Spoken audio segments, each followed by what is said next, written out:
What's going on, everyone, and welcome to Movie Emporium's movie review of Hitman's Wife's Bodyguard. This film, of course, is directed by Patrick Hughes. Now, before we begin, if you like this channel, awesome, hit the subscribe button to join Movie Emporium, hit that notification bell at the top to find out what's coming next. If you like this video, awesome, hit the like button as well as commenting below on any video to watch, including this one. So they're back. Michael Bryce and Darius Kincaid, Ryan Reynolds, and Samuel Jackson are back after the modestly successful sequel that was Hitman's Bodyguard, and it basically sees the two going on an adventure to stop a madman, very typical for these types of films, but they have some problems. Of course, we have Ryan Reynolds, Michael Bryce, who is having trouble with, the fact that he lost his AAA bodyguard license. He is now on a sabbatical, trying to reinvent himself, trying not to use weapons, using a phone, stuff like that. And then, of course, we have Samuel Jackson, who plays Darius Kincaid, who basically is given a wife in this movie, who, of course, is played by Selma Hayek, who plays Sonia Kincaid.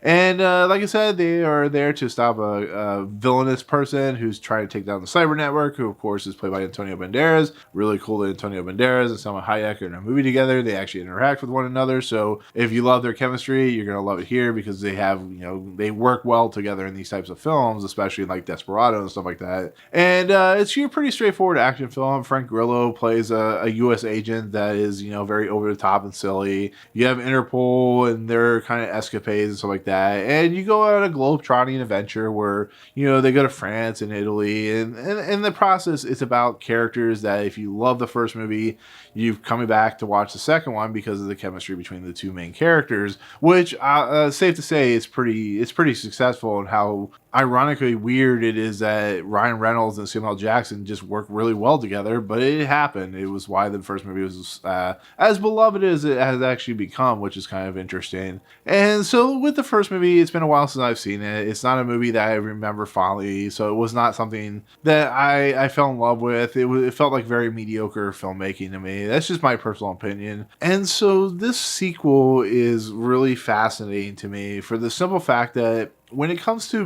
movies that get sequels, or it doesn't happen very often because most of the sequels in Hollywood are sequels of high grossing movies like Pirates of the Caribbean or the Marvel movies. It doesn't happen to mid-tier, middle of the road type budget movies like The Hitman's Bodyguard. But I think because of the chemistry of Ryan Reynolds and Samuel Jackson, I think they felt safe enough that this movie will still do a decent budget. It will still become, mostly entertaining. And then you added some new characters like Selma Hayek and Antonio Banderas, and I think you have a recipe for a somewhat successful film. And I will definitely say this, and this is for my review. This movie, in its nutshell, is very much like the original movie. It feels very much like the original movie, but it has some interesting, fun content with it. It gives the two main characters some more kind of issues that they deal with, so it becomes more entertaining to see the kind of way they handle each scenario. And I think it's just overall that these two main actors, these two characters, just because they work so well together, that it makes the movie fun and entertaining. And there are moments in this movie where I laugh. There's moments in this movie where I cringe because the script is not very well written. But I think when you watch the escapades that they go on, I think the movie it has a good time. It's a good popcorn thriller. It's a good popcorn action movie. It's a movie that you go for 2 hours and you don't really complain because you're going to watch something silly and over the top. And, some of the set pieces aren't going to make any sense and they're not very logical. And if you go in the mindset going, I really want something that's going to make me think, this is not the movie for you. You got to go watch something that's more of a well-written script and stuff like that. So watching this movie, I was entertained by it just for that simple reason that it was just a fun, entertaining time of the theater, which is something that we need a lot sometimes to get by with all the darkness that seems to be going on every day in this country. The main problems I have with this movie are Selma Hayek, to be fairly honest. I love Selma Hayek. She's a very attractive woman for her age. She's, somebody who has been around forever, has done some interesting films.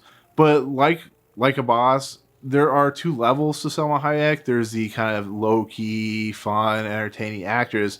And then there's the one that almost feels like she's gone to 11, where she is just so annoying, so over the top, so forceful in her acting ability and her on-screen presence that you just kind of become annoyed and kind of bored by her character and her performance throughout the movie.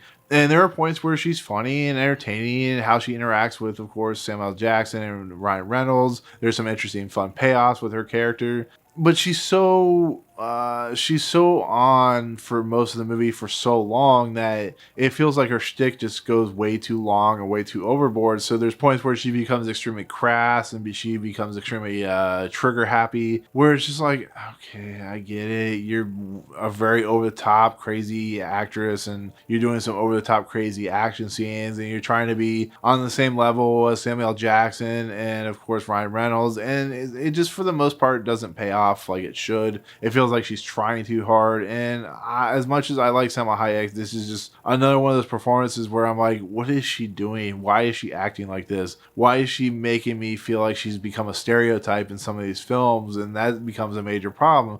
The other issue is, of course, Ryan Reynolds and Samuel L. Jackson are doing stereotypes, so why can't she do her normal stereotype? But it's the same thing like Frank Grillo, who's almost like a comedic character. He's almost like a cartoon drawing or cartoon character in this movie, where some of the things he does really feels like out there, and doesn't even feel like in the same movie. And his part in this movie is really strange and doesn't really fit for most of the movie, so it's a really kind of offbeat, off-kilter role. And I really like, of course, what Frank Grillo does in a lot of his films, but it feels like he's not really given much to do. And it's the same thing with the Interpol people and whatnot. And then like Antonio Banderas, he's that twirling mustache villain that you expect in these types of films. You know, he's not the most complex villain you'll ever see, but his motives and how he interacts and how over the top and silly he becomes, it's a lot of fun to watch. It's not the best role I've ever seen him do, but that's what I expect from a movie called Hitman's Wife's Bodyguard, which is a terrible title. So I think overall this movie still succeeds in what it's trying to do. It's just not the best movie you'll ever see. It's a very much a popcorn action film, and with that, I think it delivers. So for a sequel, I think it's pretty good. Is it great?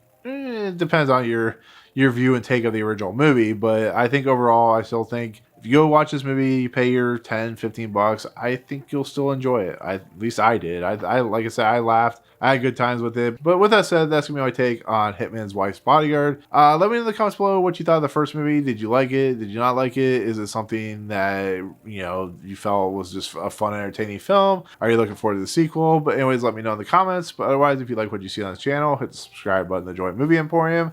Hit that notification bell at the top to find what's coming next. If you liked the video, awesome. Hit that like button. And as always, we'll see you guys on the next video. Peace out.